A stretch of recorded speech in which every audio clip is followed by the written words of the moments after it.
There's so many ways to tell ourselves now is not the time. Now is not the time to start a business.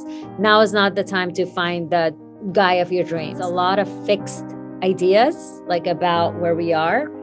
What would you recommend to change that around?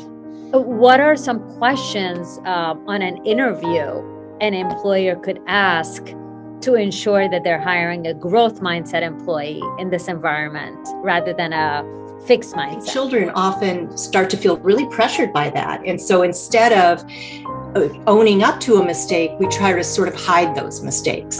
So do you feel like maybe in today's environment, enough people are challenging themselves? What happens is a lot of people are in junior roles and they're like, well, that's going to take like 10 years for me to get there. Or you think the growth mindset may expedite that? I feel like an imposter. You've probably heard of imposter syndrome. Some of those really negative, very self-limiting thought patterns arise. But I think growth mindset is the only way, really, to cope with rapid change. Because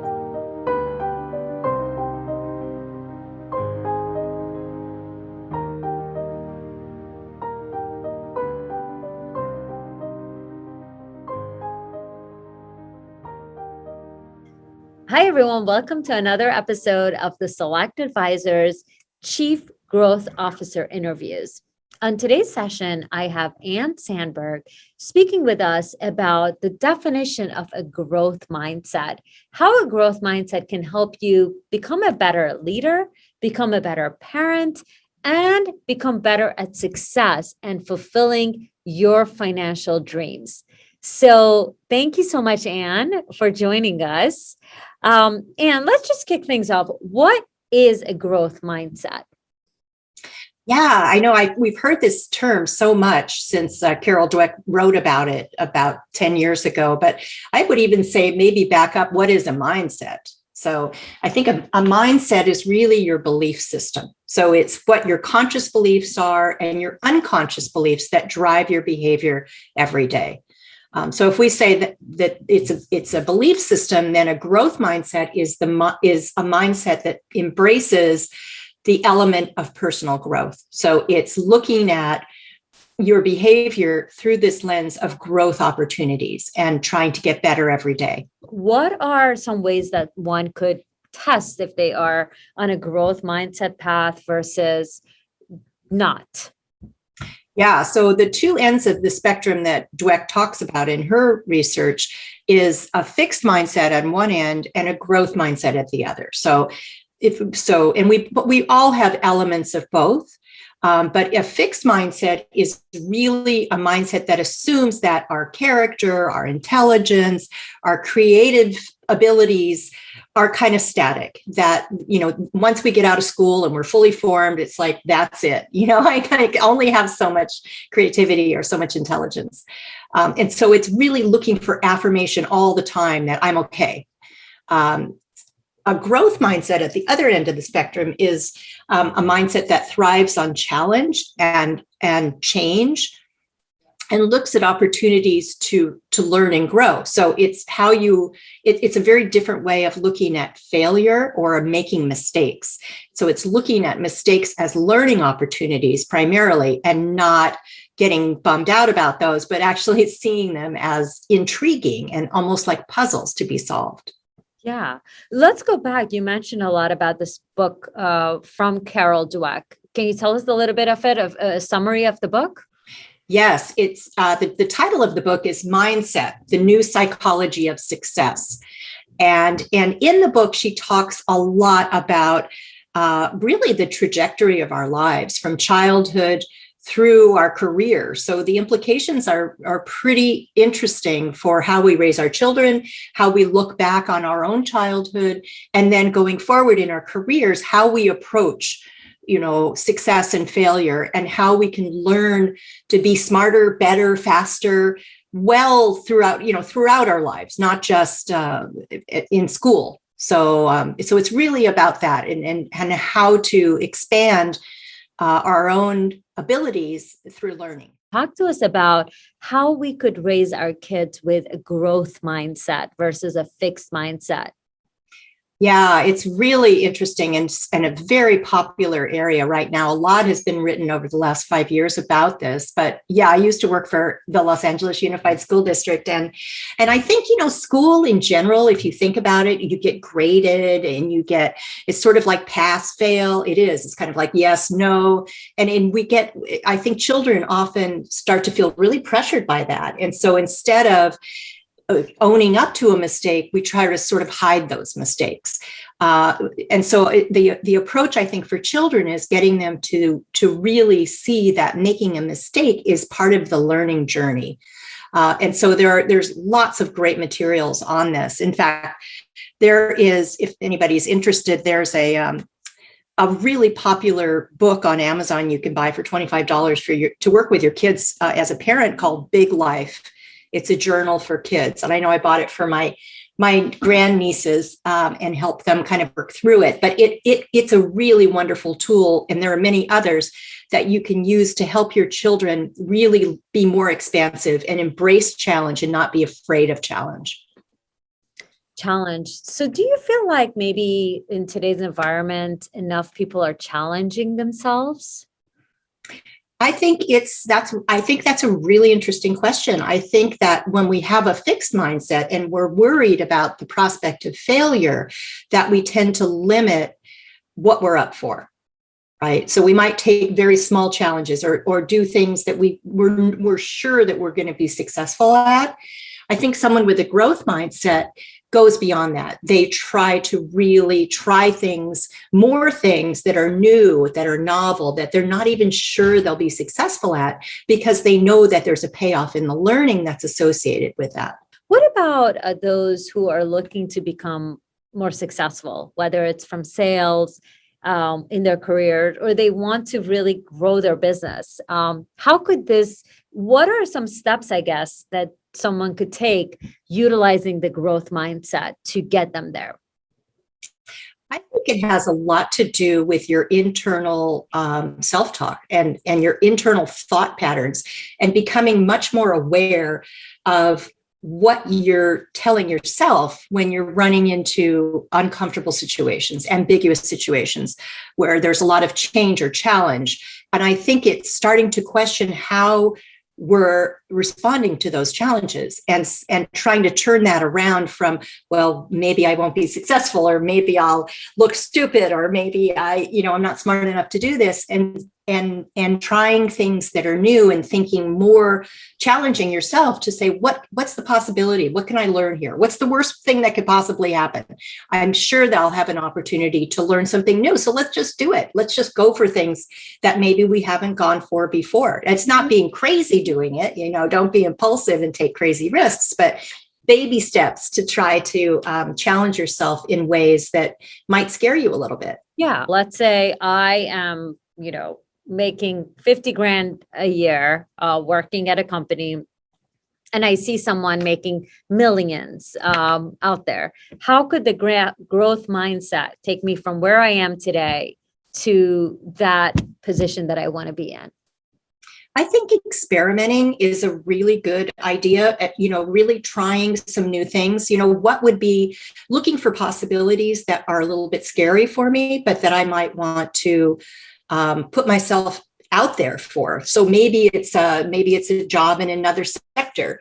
Maybe it's talking to my boss about a promotion and what opportunities exist within the company, maybe even outside of my line of business. I think what happens is a lot of people are in junior roles and they're like, well, that's going to take like 10 years for me to get there. Or are you saying the growth mindset may expedite that or help them think faster, that you could get there faster? Absolutely. I think also that smart leaders look for people who are willing to challenge themselves and step out of their comfort zone. And so it's a way to get yourself noticed as well. Okay. So you're basically saying that the growth mindset kind of shortens the long path that we've all been thinking, wow, like, oh, I see the president of the CEO of that company. That's years, that's decades from me. A growth mindset does what to the brain? Yeah, it opens up possibilities. I mean, even things like visibility, right? If you're in a company, a lot of people are afraid to talk to someone who's a couple levels above them in the company. Approaching that kind of reaching out to maybe a senior leader where you're a little bit scared to do it, but chances are it could make you much more visible in the organization. And to take those small chances, I mean, what's the worst thing that could happen? It's probably not that dire, but just trying to form connections and relationships with people who could be very helpful to you in your career is another way to practice growth mindset. What are 3 things I could tell myself daily to get rid of that fixed mindset and move over to the growth mindset? Well, I think one is that I have the potential to grow and learn and expand my skills, my intelligence, my creativity every single day, that isn't limited to being young.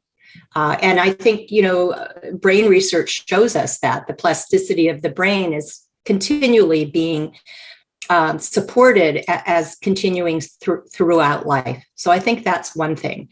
I think another thing is that feedback is good.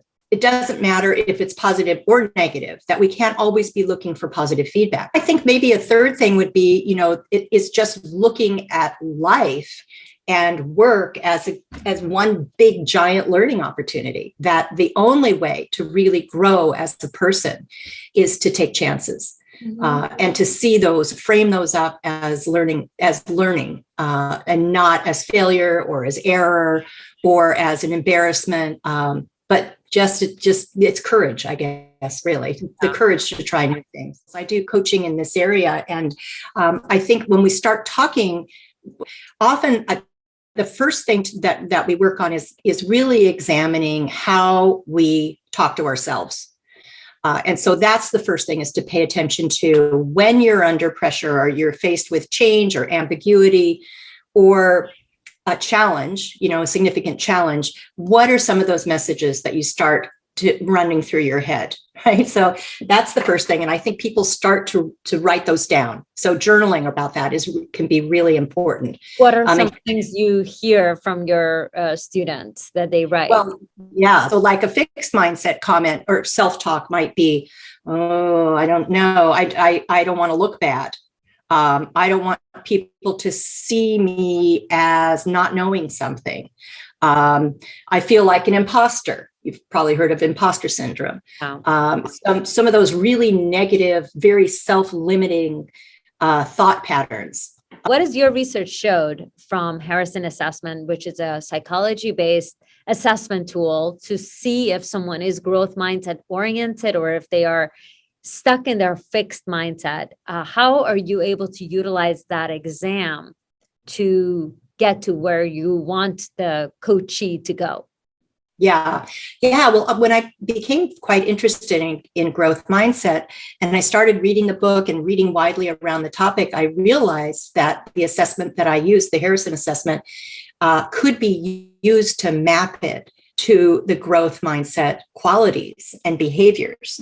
And so that's what's wonderful about the Harrison, is super flexible, and it measures 175 separate traits or factors. And so we picked the ones and we tested it with a group of 100 people to make sure that we had the right traits in there. And so we actually have an assessment for growth mindset that someone can take within 20 minutes, and we can run a report that shows them in black and white what traits, and there are about 30 traits that are associated with growth mindset, weighted. So it can show a person what particular behavior or trait is holding them back and where they're already strong, because we have a mixture of traits. So an example of a trait might be self-improvement. How much do I value and pursue self-improvement?